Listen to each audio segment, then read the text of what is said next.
want to believe in spite of reading the book. So you can read something that says one thing, but because you were taught another thing, you will glance right past it and see what you were taught and not even go by what the pages on the word say. Anybody agree with me? Yes. Yeah. You're preaching, brother. I'm just saying, man, we got a real world, like we were talking about, we got a real world out here, and people, we can't get anywhere because we got to get out of the fantasy world. Like I always say, if I think I'm going to be jammed up and I come and say, yo, bro, look, I might be in a jam, will you be able to help me? Now, if you know when I'm jammed up, you can't help me, I feel better you tell me, no, I can't help you if you get jammed up, then you in the moment tell me, yes, I can help you, and I get jammed up, and you don't help me. That's false hope. That's what the church sells. False hope. I lie to you not. Most of you who follow my page, I've had a total of 7 surgeries.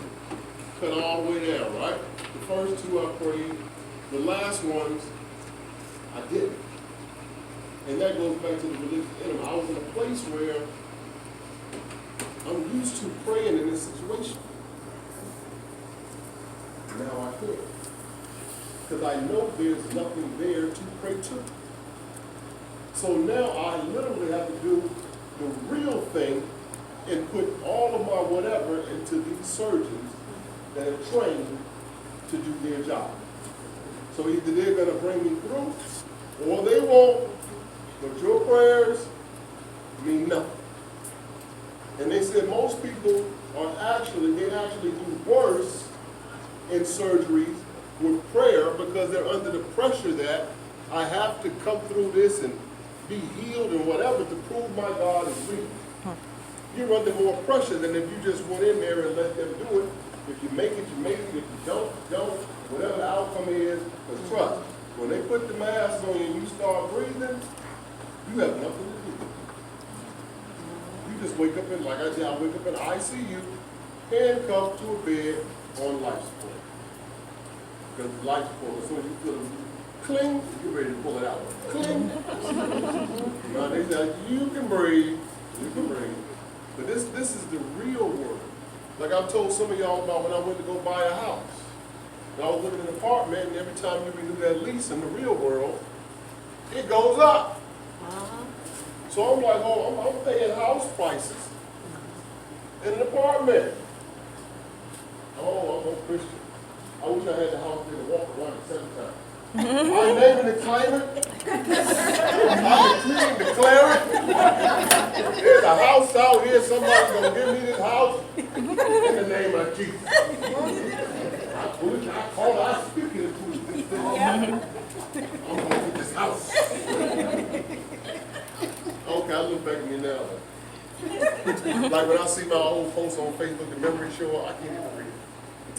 Now, only knowledge I had about buying a house was back about 2006 when they was giving them away. You get a house. You get a house. You get a house. You get you get a house. No down payment. They were just giving houses away. That was all I knew. So I called people up like, they're going to give me this house. I called on a house. What's your credit score? I don't even know. What's your social? Get my social. Yeah, you in a low 6. You got what you got on a down payment? No. Nothing? Nothing? Okay. You had bankruptcy and anything? Yeah, I had a bankruptcy. How long ago? 2 years ago. Okay, listen to this. When you 3 years out from that bankruptcy, you get that credit score up, and you got a down payment, pause. That's real work. Jesus didn't help me at all. Jesus, well, where was the favor?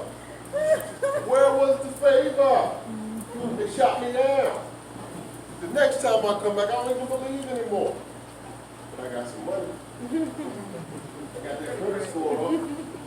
And it was 3 years, and guess what? They're ready to talk. You talking about that weekend, I'm looking at houses. Did they care what I believed in? you had the money, they don't care. The real world, see, religious people get stuck in the fantasy world and missing what's happening for real. If we want to get things done here, let's all link hands and pray. We lost. We lost. Can you build a house praying? Can you dig a hole? What can you do praying? Nothing. We got to get this thinking out of our system, out of the systems of our people, because if we're ever going to do anything, the first thing that needs to go is religion. Religion. So we can pull together and start to do things and make things happen. And every time you bring up a new child in that mess, we start it all over again. All over again.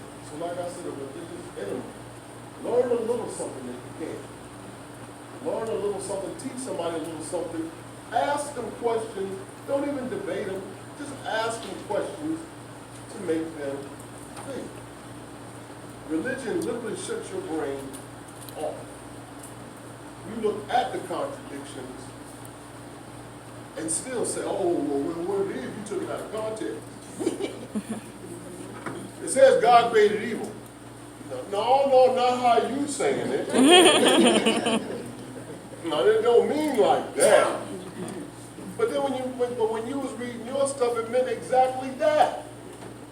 But when I read something, that's not what it means. So God wants me to love my enemies, but hate my mother and father, my brother and sister. No, see, you're not spiritual enough to understand the real meaning behind it. These are the things we're hearing. You got to come out of the fantasy world, which most of you, if you're here, chances are you have. But some we don't know everybody's level, because I came out as a deist. I came out and I still believe there was a higher power. Some of you still might believe, well, there is a higher power. But as I grew, I even let that go. Because my thing was, if somebody's out there wants to be known, well, then come to me and let me know, because if you ain't looking for me, I ain't looking for you. I'm not wasting any more time looking for something that ain't looking for me. I got to go on with my life. Are we clear here? Like I said, I can go on and go on. I'm going to let the next person come up who's going to come up. But I'm going to just tell this one more story before I go, which it's not new. Y'all probably heard it before. Said a woman was watching her mother cook a roast. When she cooked the roast, she cut that end off of the roast. She cut this end off of the roast, put it in the pan. The girl said, so Mama, why do you cut the ends off the roast? Well, that's how my mama did it. Go to the mama, Mama, why did you cut the ends off the roast? Well, that's how Big Mama did it. They go to Big Mama, so Big Mama, why did you cut the ends off the roast? Well, baby, the pot I had was this big, and the whole roast wouldn't fit, so I cut the end off the end, I cut the end off the end so it fits. So y'all been wasting roast over tradition. We're doing things from tradition and don't even know why we're doing it. We talk about Easter, how it's about the fertility goddess, right? Yeah, how she turned a bird into a rabbit, lays eggs, and they would have orgies in the temples, and the children that were born from the orgy would be sacrificed the next year, collect their blood, dip the eggs in the blood. That's how we did church. Die an Easter egg, got bunnies passing out baskets and don't know why. We're doing things and don't know why. We got to come clean. Yeah. We got to come clean. So not all of you are going to make videos or be as vocal as some of us are, but if you don't make videos, share the videos. If you're not going to make them, at least share them. I mean, like maybe 1 out of every 10 videos you share might get watched, but share it anyway. Let's get people to think. Let's move on and get rid of this religion. Can I get a?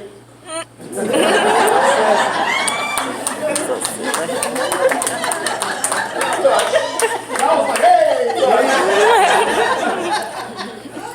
Well, I said I was going to try that. I seen Benny Hinn. All of y'all feel the power of atheism.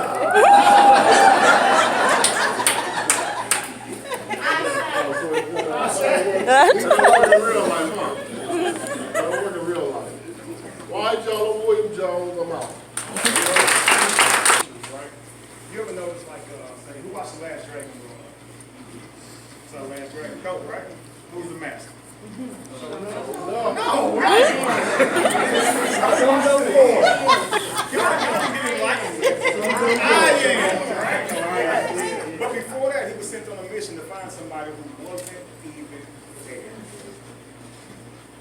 The Oz, same way, right? Always sent on a mission to find someone who isn't external. And you always finding out this person's inside of you all along. Isn't that something? We grew up watching these things, right? We never put two and two together, right? Some dumb boy. That was Bruce Leroy's master. See, I watched it. Did y'all know that? Did you know it? You didn't know? You mentioned it before. I did. Yeah. All right, so he was upset when he came back. His first feeling was anger. You sent me on this mission to find someone who wasn't even there. You're wasting my time, right? These are the first feelings that set in, right? We're given something told to believe in, right? And we do believe in it wholeheartedly. We give to it wholeheartedly. And then we start to learn some things that we never challenged, but we believe we were told. We accept the reality that we were given, right? And then here we are looking ourselves right smack dab in the face. And we project that anger really on everybody, even though no one purposefully manipulated. Can we agree that most of us who were taught religion, it wasn't in hate, right? It was from someone who loved us. They really, truly believed in it, right? Yeah. So you're looking at a generation of people who's removed from that, of being beat into believing in something, right? The largest slave trade, longest slave trade ever was that of Islam, right? And that was 1,500 years, not 400 years like we call this, right? So they were beaten into believing. But even now, you don't see it being done that way, where you're being beat into it. So when it's given to you in a form of what we call love, hope, gratitude, because don't you just have to feel thankful? Right? Just for waking up, for seeing the day, but thankful to whom? I'm not saying be ungrateful, because that just sounds crazy just thinking about it. Even from my perspective, that does sound crazy to walk around not being thankful, right? But I think that's more internal. You're thanking life, just for the ability to be able to perceive it, right? It is because of your eyes that you can see it. It's because of your ears that you can hear it, right? Our biological vessels carry these vibrations, right, in this light down into our being, and this is how we understand the world, right? I can believe you're sitting there, no problem. I don't have to have someone else to tell me that, right? But when it comes to believing in deities, we always have to have someone else tell us about this deity. Why is that? So like William said, I'm tired. I've grown tired. I said to myself, if I have to hear about someone else's God, or hear about God through someone else, I don't want to hear it. Why would he send you? Why would it send you if it can talk to me? Did we think of this? Coming up honestly. Let me tell you about my Lord and Savior. Why on earth is that a thing? He exists, right? He's everywhere, right? We should easily be able to recognize this. But people say, well, he's everywhere. Everybody can see it. But how is that so? Can you see it? If we go around this room, some of you may say, hey, I can see it, I can feel it. But it'll be a little bit different on what